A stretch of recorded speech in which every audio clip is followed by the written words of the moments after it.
Here is something the game never tells you directly. Every person who dissolved into petals and ash over 67 years of Gommage, every one of them, died because of a man trying to save his wife. Not because of the giant figure on the monolith, not because of the painted countdown, not because of the creature the entire world of Lumière built its fear around. The Paintress did not kill them. The Paintress was the only reason any of them were still alive at all. 67 years of expeditions, 67 years of volunteers crossing dark water to fight a monster. 67 years of candles lit for the ones who never came back. And the entire time, the thing standing at the top of that tower was not a predator. It was a shield, a warning, a grieving mother's last communication to a city of people she had built out of love and could no longer reach. Welcome back, dear listener. Get comfortable. Let the world outside fall quiet tonight, because we are going somewhere extraordinary. Clair Obscur Expedition 33, the 2025 RPG from the small French studio Sandfall Interactive, winner of Game of the Year at the Game Awards, holder of a Metacritic user score that stunned the industry, played by more than 5 million people in its first months, built its entire story around a villain who is not one, around a countdown that is not a sentence, around a monster who was always underneath everything, a mother. Her name is Aline Dessendre, and this is her story. Before we can understand who the Paintress is, we have to understand the world she lives in, because that world is not what it looks like from the outside, not even close. The vast, mist-covered continent that Expedition 33 crosses to reach the Monolith is called the Canvas. Not as a metaphor, as a literal description. The canvas is a world that exists inside a painting, a real, living, breathing, magical artwork created decades ago by a boy named Alicia Dessendre, who made it as a child, and more or less forgot about it. Alicia's family, the Dessendres, belonged to a rare group called painters. Not painters in the ordinary sense, but people with the ability to craft entire living realities within works of art. Fully realized worlds with their own ecosystems, their own creatures, their own internal logic. Alicia's parents, Renoir and Aline, were among the most accomplished painters of their generation. His older sister Claire shared the gift. Alicia himself had the ability too, but his heart was elsewhere. He loved music more than painting.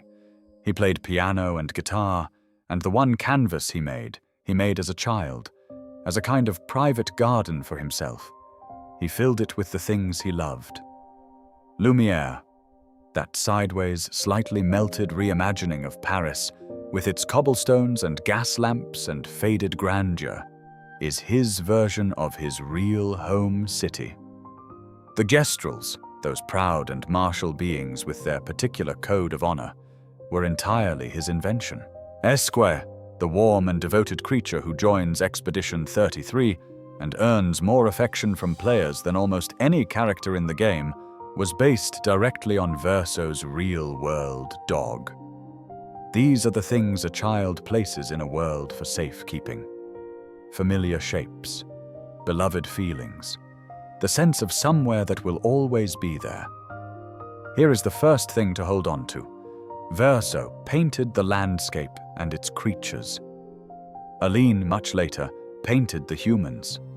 Every person who walks the streets of Lumière, every expeditioner who has ever made landfall on the dark shores of the continent, was breathed into existence by Aline Dessendre's chroma, the living creative energy that flows through all painters and through everything they make. The Gestrels and Grandis and Esquire are Alica's. The city's human population is entirely Aline's, which means they are her responsibility, which means their survival is her burden. Chroma is the blood of the canvas. It flows through every living thing within it. When someone in the canvas dies, their chroma releases into the world and can be absorbed, used, converted. This is not incidental to the story. It is the story. The reason the Gommage works the way it does, the reason every death in the canvas is meaningful in ways beyond grief, comes down to chroma. Whoever holds the most chroma holds the most power. And for 67 years, two people have been fighting a war over it at a scale that neither the expeditions nor the people of Lumière could possibly understand. Because the Gommage was never a choice, it was a battlefield. Here is the event at the center of everything. The moment that turned a family into a mythology and a mother into a myth. On what the game's lore records as December 33rd, 1905, a fire broke out at the Dessendre family home in Paris. The fire was deliberate. A faction called the Writers set it. The Writers appear in Expedition 33 only as shadows. Fragments of dialogue, implications in lore, entries, a presence that is felt more than explained. The game is not ready to tell you who they are yet. What we know is that the painters and writers had been in conflict for some time, and that on this particular night, that conflict became something unforgivable. In the fire, Verso Dessendre died. He was 21 years old. He died pulling his younger sister Alicia out of the flames. She survived, but not without cost. Her face was scarred, she lost an eye, the fire took her voice. She carried the weight of that survival for the rest of her life, and the guilt of it would shape decisions that the game will not reveal for many hours. Verso left something behind. A fragment of his soul remained inside the childhood canvas he had made and half forgotten. Because this is the nature of canvas worlds, which hold pieces of their creators long after the creators have moved on. That fragment became the animating principle of the entire painted world. The quiet heartbeat beneath, Lumière. In the game, it appears as a faceless young boy, drifting through the edges of the canvas, continuously painting, maintaining a world he never asked to maintain and cannot leave. He is exhausted in the way that only something that has been carrying weight for far too long can be exhausted. What Aline did next is what the whole story is built from. She had been, before the fire, the head of the Painters' Council, one of the most skilled people of her generation in an art form that creates entire worlds. She understood what canvas immersion did to a person, the danger of spending too long inside a painted reality while your real body deteriorated in the world outside. She had rescued Renoir from a canvas once herself, when he had gone too deep. She had warned him. To soar, she told him, without flying too close to the sun. She knew every risk. She walked into Verso's childhood canvas anyway. She never came back out. Inside, she painted her family as they should have been. Verso, alive. Renoir beside her. She gave them immortality so she would never have to lose them again. She shaped a city around them, Lumière, filled with people she made from her own chroma, a civilization of constructed life that would give her the world she needed to survive her grief. It was not rational. It was not safe. It was the act of a mother whose gift and her agony happened to be the same thing. And as she built her sanctuary back in the real world, her body began to die. This is where everything changes. This is the information that every expedition was sent across dark water without. Renoir Dessendre watched his wife disappear into a painting. He knew what it meant. Aline herself had taught him. The longer she stayed in the canvas, the more her real-world body would deteriorate, consumed by the energy flowing out of her into a world she was spending herself to sustain. Left long enough, it would kill her. And so he did what she had done. He followed her in. She refused to leave. What happened next was a collision between two of the most powerful painters alive. fighting inside a space made entirely of paint and chroma and grief. The violence of their conflict was enough to warp the canvas's geography permanently. That warping is the fracture, the cataclysm that tilted Lumière away from the continent, sent fragments of land drifting into the sky, bent the world's visual logic into something surreal and unstable. All of that dreamlike environmental strangeness the expeditions navigate, the floating ruins, the impossible terrain, the broken horizon, it is the residue of a marriage in crisis, conducted at a scale that rewrote the landscape. When the conflict peaked, Aline did something decisive. She created the Paintress. That colossal wooden figure with white hair and a hollow face is not a being. It is a construct, an extension of Aline's will and chroma, built to stand over the monolith and hold the line. Aline sealed, Renoir beneath the monolith, by building the monolith itself around his prison. She stationed her construct above it to prevent his escape and to use her power to protect the canvas's inhabitants from the destruction he would otherwise inflict on her world. She herself remained at the top, maintaining the construct, locked in a stalemate she could not leave without losing everything. And Renoir, imprisoned beneath, discovered his own counter. He had not been fully contained. Using his painter abilities, he found a way to slip through the edges of his prison in an ethereal form, a ghost of himself leaking through the cracks of his own confinement. In the world above, this form would eventually become known to Expedition 33 as the Curator. And in this form, Renoir found a way to fight back against a wife who would not come home. He began destroying the oldest of her creations. The humans of Lumière were made from Aline's chroma.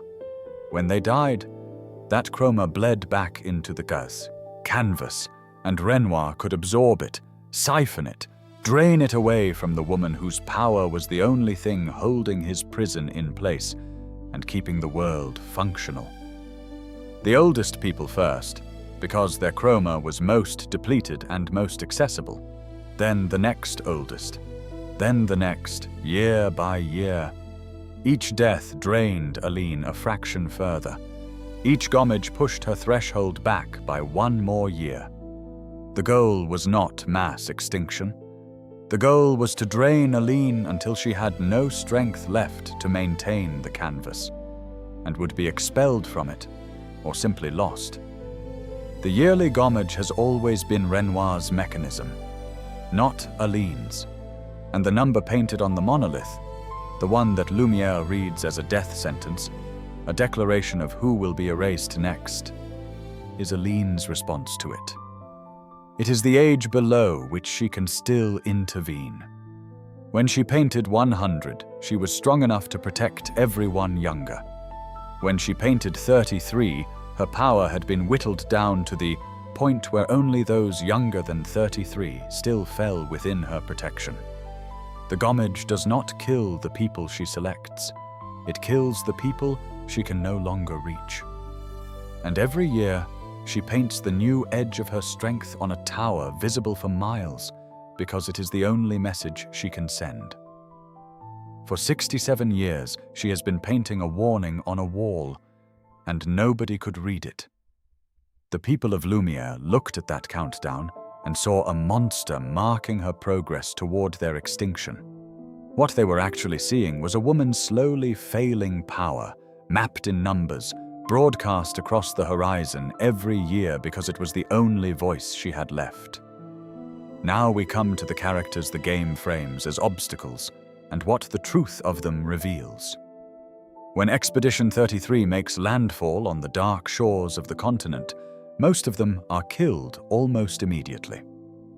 The survivors encounter a white-haired man of commanding presence who stops expeditions with efficiency and apparent indifference. He introduces himself as Renoir. He is the primary antagonist of the game's first 2 acts. He kills Gustave. He dismantles the party repeatedly. He is, by every surface reading, the villain of this story. He is not the real Renoir. He is a painting, a copy created by Aline from her grief-warped memory of her husband, and every quality she painted into him reflects the worst she had seen in the man she fought. His callousness, his willingness to sacrifice anything for what he believes is necessary, his certainty that he is right. This painted Renoir has spent 67 years becoming devoted to protecting the Paintress, because he understands that if Aline falls, he and everything she made falls with her. He is not acting from malice. He is acting from loyalty to a mother who built him out of her darkest memory of his template. He genuinely believes in what he is doing. That is what makes him so effective and so tragic. The Curator, that tall, faceless figure who appears early in the game, helps Maelle, upgrades the party's weapons, and seems inexplicably well disposed toward the expedition, is the real Renoir. The villains. Wiki, drawing on confirmed game lore, describes how Renoir escaped partial confinement by using his painter abilities to slip through the cracks of his prison in an ethereal form. That form is the Curator, a projection of himself. Faceless, working from the edges of the canvas he cannot fully enter. He guided Maelle specifically. He helped Expedition 33 grow stronger. He knew that if they could defeat the Paintress, defeat Aline's avatar, Aline would be expelled from the canvas, and he could finally, after 67 years, bring her home. He is trying to save his wife. The Gommage, the thousands of deaths, all the years of it. It is the cost he decided was acceptable to bring one person back. Whether that makes him a villain or a husband in despair is a question the game refuses to answer for you. It gives you the information and trusts you to sit with it. Then there is Painted Verso. He was created by Aline to replace her dead son, and he knows it. He has spent 67 years immortal in a world that exists because of his death and his grief-stricken mother's refusal to let go. He has been working, quietly, carefully, for years, to find a way to bring Aline home. Not because he hates her, because he understands that as long as the canvas exists, the real Dessendre family cannot grieve and move forward. Part of Verso's actual soul is still trapped here, still painting, still weary. The most loving thing Painted Verso can imagine doing is letting himself go so that the real mourning can finally happen. And the Nevrons, those porcelain-masked creatures that have slaughtered every expedition before the 33rd, whose casualties account for decades of grief in Lumière, they were not made by Aline. They were created by Clair, Aline's eldest daughter, who entered the canvas specifically to undermine her mother's hold on it. When Nevrons kill humans in the canvas, their chroma flows to Renoir rather than back to Aline. They are resource denial weapons in a cold war nobody in Lumière knows is happening. Clair herself became trapped inside the canvas at some point, painted over by Aline in what the game leaves ambiguous, deliberate imprisonment or the reflex of a woman defending the only world she has left. Either way, Clair continues creating Nevrons from within her confinement, because even trapped, she has not stopped fighting. Almost every obstacle between Expedition 33 and the Monolith was placed there not by the Paintress, but by the people trying either to reach her or to stop her. There is one more person at the center of this story, and she is the one who changes everything in the end. Her name, given to her at birth in Paris, is Alicia Dessendre, youngest child of Renoir and Aline. She was in the fire. She survived because Verso pulled her out of it and died doing so, and she has carried that fact since she was old enough to understand it. In the real world, Alicia is scarred, half-blind, and mute. Permanent marks of the night that took her brother and changed her family forever. When Clair reached out and asked Alicia to enter the canvas, to help, to resolve the conflict tearing their parents and their world apart, Alicia agreed. She walked into the painting, and her mother's chroma swallowed her completely. The game never explicitly details the mechanism, but the outcome is clear. When Alicia entered a canvas being sustained by an enormous, overwhelming expenditure of her mother's creative power, something fundamental happened to her. She was, in the most literal sense, painted over. Her memories, her identity, her name. All of it was subsumed by the force of Aline's chroma pouring through the world around her. She was reborn inside the canvas as an infant, with nothing left of Paris, nothing left of Verso, nothing left of who she had been. She grew up as an ordinary girl of Lumière, an orphan passed between families, never quite fitting, until she came to live with a man named Gustave, who became the closest thing to family she had. She was 16 years old when Expedition 33 set out from Lumière. She was Maelle. The visions that haunt Maelle throughout the journey. A masked girl with white hair, face hidden, silent, are glimpses of the painted version of Alicia that Aline had already created inside the canvas. A painted copy of her own living daughter, wearing the scars of the fire, silent because the real Alicia cannot speak. She exists as a monument to Aline's guilt, the image of the child who survived at the cost of the child who didn't. It is one of the most quietly devastating things this story does, and the game barely pauses to underline it. Painted Alicia holds no resentment toward Maelle. She writes a letter. She gives it to Painted Verso, with permission to deliver it or not, as he chooses, in which she tells the truth of everything. The letter is titled A Life to Dream. It explains that Renoir is behind the Gommage, that Aline has been trying to protect people, not destroy them, that defeating the Paintress will not end anything the way the expedition hopes. It asks Maelle to find another way. Verso reads it and does not deliver it. Not yet. Because delivering it means telling Maelle who she really is. And the moment she knows, the story changes in ways he is not ready to manage. What happens next is not a victory. When Expedition 33 defeats the Paintress and Aline is expelled from the canvas, the Gommage claims everyone in Lumière at once. Renoir, the real one, the Curator, has been waiting for exactly this. With Aline's power removed, there is nothing left to partially absorb his attack. Nothing left to reduce its scope. He erases the entire human population of Lumière in a single act. Every person, every friend Maelle built her life around. Gone in a moment. Maelle dies with them. Then she wakes up in Paris, in the real world, as Alicia, with her scars healed, her voice returned, and two complete sets of memories living inside her at once. 16 years in a city she knew as home, now dissolved. 16 years in a family she had no idea she belonged to.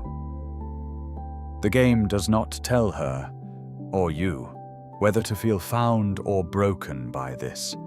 It simply places it in front of you and waits. Note on Act 3. Lune and Ciel, two of Maelle's companions, are not permanently lost. Drawing on her newly awakened painter abilities, Maelle gathers their chroma before it disperses and repaints them, an act that signals both how powerful she has become and how high the cost of that power will be to use.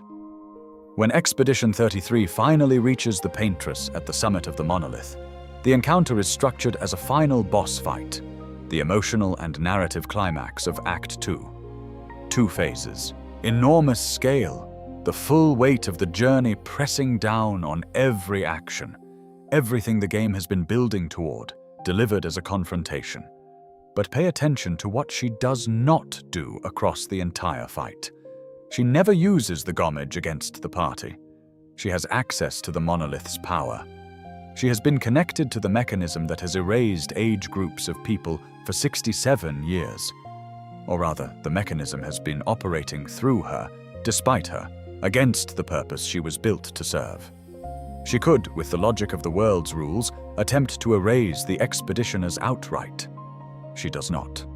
She attacks. She pushes back. She fights. But she never attempts erasure. The Paintress was built as a protective construct. Even in combat, that purpose does not fully abandon her. And then, in the final phase of the fight, confirmed by multiple sources documenting the game's mechanics, something extraordinary happens. The curse she placed on the party is lifted, and instead of attacking, she begins healing them. The Paintress, the final boss of Act 2, starts randomly restoring the health of the people who have come to destroy her. This is not an accident of game design.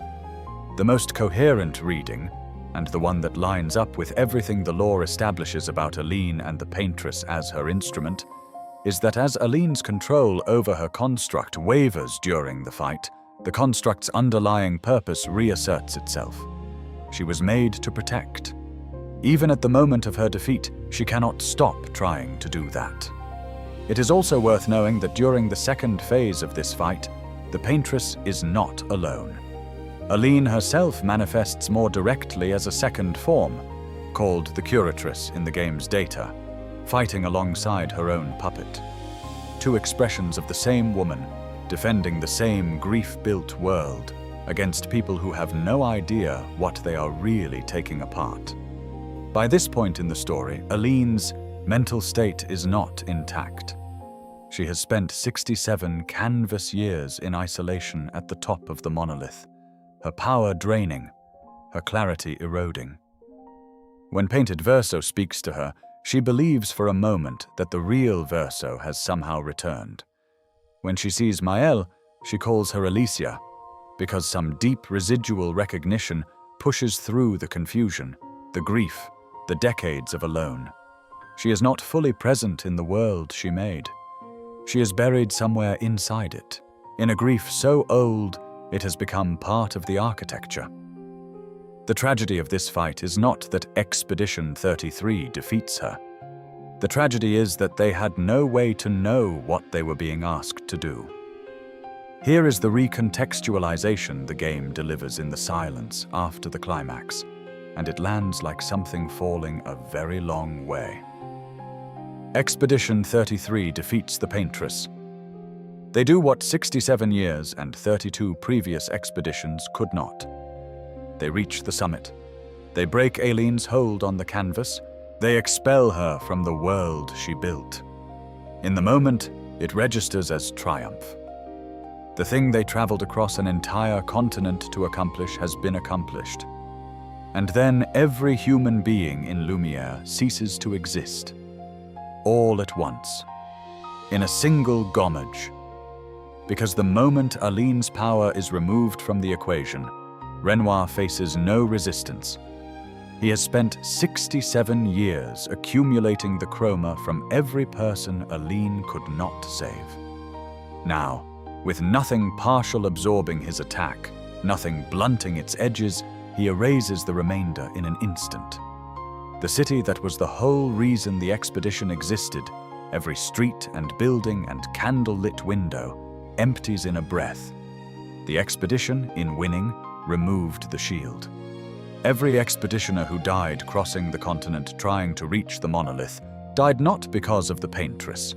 They died because Painted Renoir defended her. They died because Clair's Nevrons drained chroma that should have sustained them. They died because the canvas was a battleground of a family conflict they were never shown a map of.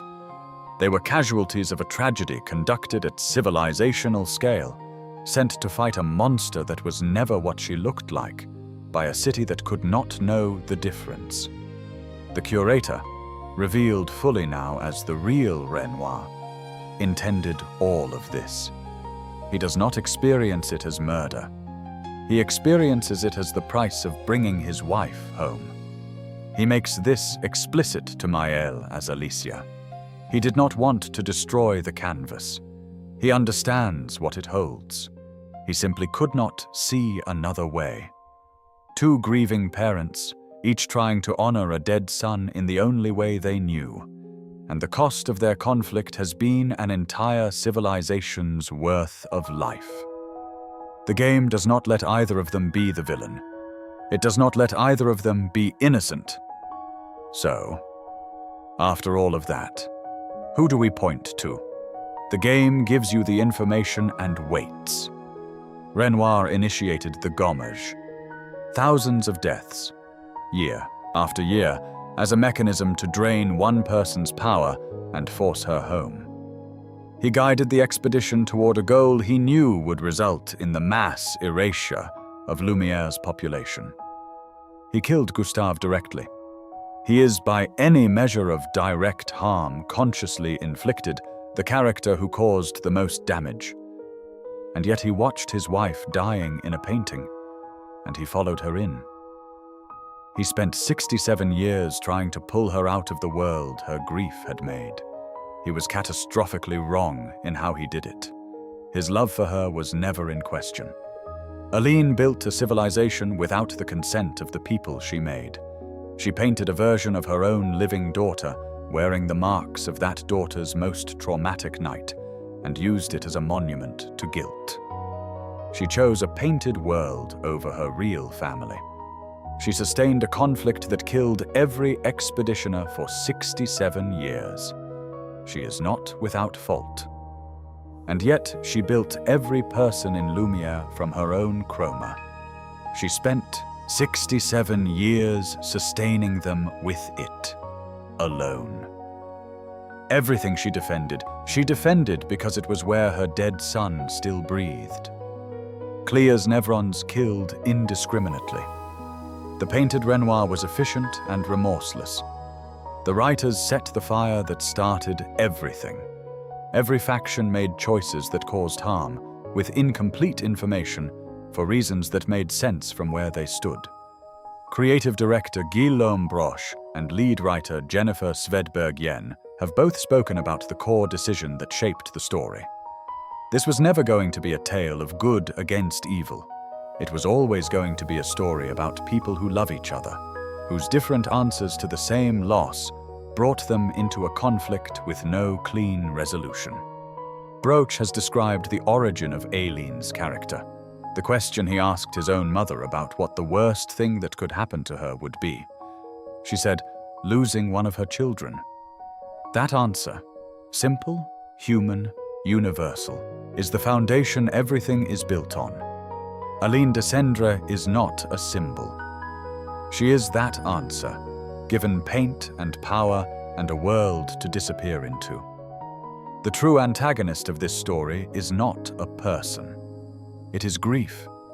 Grief that went unaddressed for 67 years. Grief that built a civilization around itself, generated monsters from misunderstanding, and wore the face of a villain for every expedition that ever crossed the dark water. A grief that painted a warning on a tower visible from every corner of the world and waited alone for someone to finally read it. There are threads this story deliberately leaves unresolved, and they are some of the most compelling things in the world of Clair Obscur. The writers started everything. We know that. We know Clair is engaged in the conflict with them as the game ends. We know the war between painters and writers has been ongoing in the real world, while the entire canvas drama played out. But almost nothing is known about what the writers are what they want, or how their abilities relate to those of the painters. The game seeds the thread carefully and says almost nothing about it.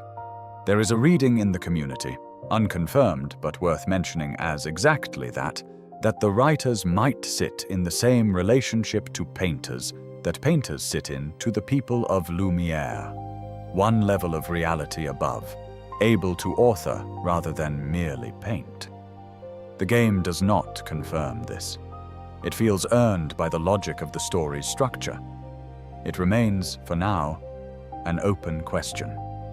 There is also the question the game places before you and never takes back. Were the people of Lumière real? Gustave, Lune, Chiel?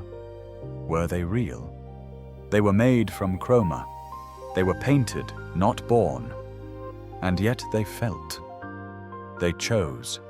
They loved and mourned and made decisions that mattered. The game's developers have said explicitly that whether the painted people count as real is an intentional question, not an oversight.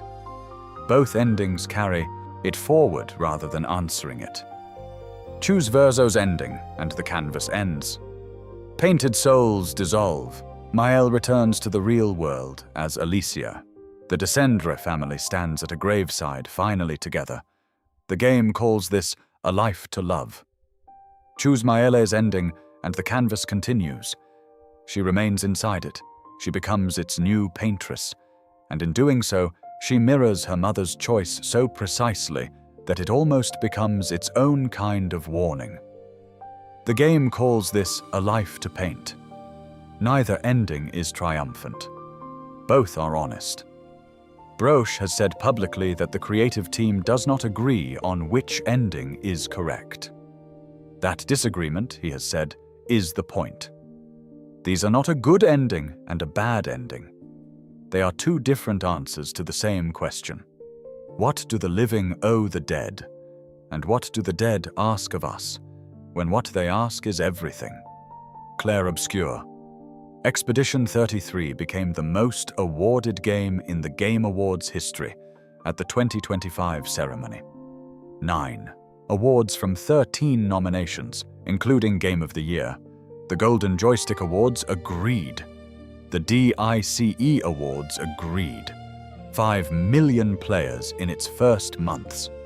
A Metacritic user score that the industry stopped to look at. It reached people in the way that things reach people when they are honest about something most entertainment avoids. It did not show grief as a wound that heals.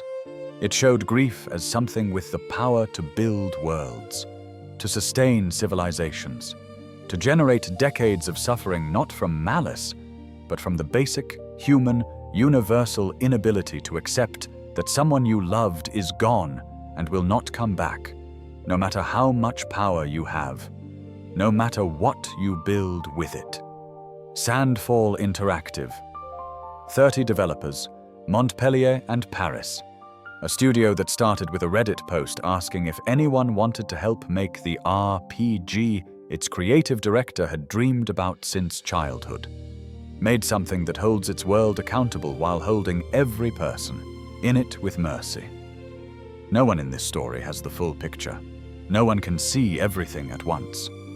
They act on what they know, and what they know is always incomplete. And the space between their intentions and their effects is where all the damage lives. That space is what the game is about.